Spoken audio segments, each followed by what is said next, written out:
नमस्कार, मैं बीना और आप देख रहे हैं बिहान इंडिया। बचपन से ही लाखों बच्चों का सपना होता है डॉक्टर बनना, और वही लाखों बच्चे इस सपने को हकीकत में बदलने के लिए कड़ी मेहनत करते हैं। तो वहीं मेडिकल के क्षेत्र में करियर बनाने के लिए नीट का एग्जाम अहम पड़ाव है। इस साल 2024 में भी एनडीटीवी की रिपोर्ट के मुताबिक नीट यूजी के लिए 24 लाख से अधिक छात्र छात्राओं ने रजिस्ट्रेशन कराया था, और इनमें से 23,33,297 उम्मीदवार परीक्षा में शामिल हुए थे। बता दें कि एनटीए नेशनल टेस्टिंग एजेंसी ने 4 जून 2024 को नीट परीक्षा का परिणाम घोषित कर दिया है। इस साल 13.16 लाख बच्चों ने नीट परीक्षा पास की है। रिजल्ट जारी होने के कुछ घंटे बाद ही सोशल मीडिया पर परीक्षा को रद्द किए जाने की मांग उठने लगी। कई स्टूडेंट्स और कोचिंग संचालकों की तरफ से दावा किया गया है कि एनटीए के रिजल्ट में भारी गड़बड़ी है, और दावा ये भी किया गया है कि एग्जाम में इतनी हाई कट ऑफ इससे पहले कभी नहीं आई। इस साल रिजल्ट के मुताबिक 67 कैंडिडेट्स को रैंक 1 मिला है, यानी 720 में से 720 मार्क प्राप्त किए हैं। ललन टॉप रिपोर्ट के मुताबिक साल 2023 के एग्जाम में 2 स्टूडेंट्स ने 720 में से 720 नंबर पाए थे। साल 2022 में भी एक स्टूडेंट के इतने नंबर नहीं आए थे। वहीं साल 2021 में 3 स्टूडेंट 720 में से 720 नंबर लाए थे। तो वहीं इस साल अचानक से ऐसे में 67 स्टूडेंट्स के इतने नंबर आना एनटीए पर प्रश्न चिन्ह खड़ा करता है। इन विवाद से जुड़े मसलों पर बात करने के लिए मौजूद है पेस आईआईटी एंड मेडिकल से डॉक्टर प्रदीप प्रांजल और फैकल्टी अशोक झा। बहुत बहुत स्वागत है हमारे चैनल में सर आप लोगों का। धन्यवाद बहुत धन्यवाद। सर, एक क्वेश्चन है कि एनटीए ने नीट की रिजल्ट जारी की है, जिसमें 67 स्टूडेंट्स के 720 मार्क्स में से टोटल 720 आए। तो क्या ये पॉसिबल है? और अगर पॉसिबल है तो बहुत सारे कैंडिडेट्स के मन में सवाल है गड़बड़ी होने के, तो क्या गड़बड़ है और क्या आपकी प्रतिक्रिया है इस पे? ये बहुत ही लाजमी ये सवाल है। हमने देखा कि जो नीट का एग्ज़ाम है वो 5 मई 2024 को हुआ था, और उस समय से ही ये मुद्दा उठ रहा था कि पेपर लीक हुआ है, और कई सारे साक्ष्य भी मिले थे। पटना पुलिस ने और यहाँ के जो एसएसपी हैं राजीव मिश्रा जी ने बहुत सारे साक्ष्य भी दिए, बताया भी कि पेपर लीक हुआ था, लेकिन एनटीए इस चीज़ को मानने को तैयार नहीं था। और उसी का ये खामियाजा है कि इतने सारे बच्चों को इतने सारे मार्क्स आए हैं। ये अलग बात है कि बहुत सारे मेधावी बच्चे भी हैं, लेकिन एक साथ 67 स्टूडेंट्स को 720 नंबर आना कहीं ना कहीं ये संदेह के घेरे में आता है। और हमने तो रिज़ल्ट में ये भी देखा कि बहुत सारे बच्चे एक ही इलाके के, एक ही शहर के, एक ही सीरीज़ में उनका रोल नंबर है, और उनके 720 में 720 मार्क्स है। तो गार्जियन, बच्चे और जितने भी टीचर्स हैं उनके मन में ये सवाल उठना बिल्कुल लाजमी है कि नीट के एग्ज़ाम में बहुत बड़े स्तर पे धांधली या गड़बड़ी हुई है। सर, नीट के एग्ज़ाम में नेगेटिव मार्किंग होती है, लेकिन ऐसे में 67 स्टूडेंट रैंक 1 पे है, और 2 स्टूडेंट्स हैं जो 718 लाए हैं और 719। तो यहाँ पे क्या आपकी प्रतिक्रिया है? क्या ये पॉसिबल है? अगर पॉसिबल है तो कैसे? नहीं, ये तो सरासर गड़बड़ चीज़ आया है।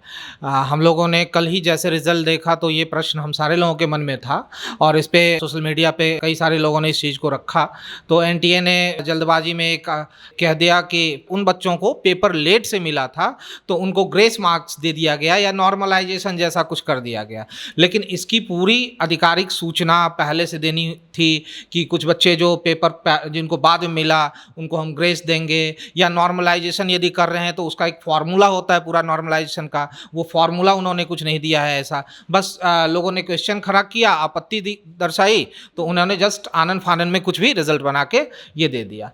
दूसरा, ये सर ने जो कहा कि एक ही सीरीज के, हमारे पास एविडेंस है एनटीए के वो साइट से ही है, वो एक ही सीरीज के कई सारे, जैसे ये रोल नंबर है 223, हाँ इधर जी से, हाँ, सीरियल 62 से लेकर के 67 तक लगातार एक ही सेंटर के बच्चे रैंक 1 में लगातार आ रहे हैं, और अचानक से फिर 68 और 69 रैंक पे आ जा रहे हैं। तो ये तो एक सवाल खड़ा कर ही रहा है। दूसरा ये है कि इतने सारे बच्चे को रैंक 1 मिल रहा है, 720 में 720 मार्क्स आ रहा है, और एम्स दिल्ली में यदि सारे बच्चे 720 मार्क्स आ रहे हैं, यानी सारे मेंटल लेवल पे एक जैसे हैं। एग्ज़ाम तो इसी चीज़ का होता है, मेंटल लेवल क्या है, तो सारे बच्चे एक ही मेंटल लेवल के हैं, और एम्स दिल्ली में 50 सीट है और उसमें भी रिजर्वेशन अप्लाइड है। तो क्या जितने बच्चे हैं सबको एम्स दिल्ली मिल जाएगा क्या? ये एक बड़ा सवाल है। इस पे सवाल मेरा भी आपसे है कि कैसे मैनेज होगा यहाँ ये पे? तो अब इसके लिए तो एनटीए को जवाब देना होगा, या फिर जो एमसीआई या मेडिकल काउंसिल जो है वो इस चीज़ के लिए कुछ रेगुलेशन लाए, कुछ बात करे, या एम्स दिल्ली की तरफ से कुछ इसके लिए आए निकल के। सर कैंडिडेट्स का कहना है कि इस बार के जो क्वेश्चन पेपर थे 10+2 बोर्ड लेवल के थे, तो हर बार जब सीबीएसई करवाती थी तो कट ऑफ कम आते थे, लेकिन जब से एनटीए करवा रही है कट ऑफ ज़्यादा है, तो यहाँ पे क्या है? ये तो हर एक साल हम लोग कह रहे हैं कि पिछले 3-4 साल से लगातार क्वेश्चन का स्तर नीचे आ रहा है और यही कारण है कि कट ऑफ काफ़ी ऊपर जा रहा है। अब हम लोग उम्मीद कर रहे हैं कि 640-45 वाले बच्चे भी शायद कॉलेज ना जा पाएँ, गवर्नमेंट कॉलेज ना जा पाएँ। तो ये तो एक बड़ा सवाल है ना कि देश के इतने प्रतिष्ठित एग्ज़ाम 24 लाख से ज़्यादा बच्चे ने पेपर दिया है और उन बच्चों में इतना 645 किसी भी ऑल इंडिया लेवल के एग्ज़ाम में 720 में एक बड़ा मार्क्स होता है और वैसे बच्चे को भी कॉलेज यदि नहीं मिल रहा है तो प्रश्न तो आता ही है इस मुद्दे पे कि प्रश्न का स्तर धीरे धीरे लगातार गिरते जा रहा है। सीबीएसई जब एग्ज़ाम कंडक्ट करती थी तो शानदार होता था, बहुत बढ़िया से एग्ज़ाम भी होता था, किसी ढंग की कोई समस्या भी नहीं आती थी। एनटीए लगातार प्रश्न का स्तर धीरे धीरे कम कर रही है, तो ये सवाल तो है। तो क्या इस बार पेपर सच में इजी था? बहुत इजी था, बहुत इजी पेपर था। एक और आखिरी सवाल है सर, कुछ बोलना चाहिए? हाँ, मैं इसी में 2 पॉइंट्स और ऐड कर देना चाह रहा था कि जैसे मैं एग्जांपल दे रहा हूँ कि एनटीए ही है जो जेईई मेन का भी एग्ज़ाम कराता है और एनटीए नीट का भी एग्ज़ाम कराता है। जेईई मेन का जो एग्ज़ाम होता है वो ऑनलाइन मोड में होता है और मल्टीपल उसमें सेशंस और पेपर के सेट होते हैं, तो वहाँ पे ना पेपर लीक होने की कोई आशंका होती है और प्लस वहाँ पे डिफ़िकल्टी लेवल भी इंटैक्ट रहता है। तो एनटीए को चाहिए कि जिस तरह से जेईई मेन का एग्ज़ाम वो कंडक्ट करा रहा है बहुत ही फेयरली, उसी तरह नीट के एग्ज़ाम के लिए भी वो मैकेनिज़्म बनाए कि ऑनलाइन मोड में हो और मल्टीपल सेट्स आएँ ताकि पेपर लीक होने की समस्या कभी आए ही ना।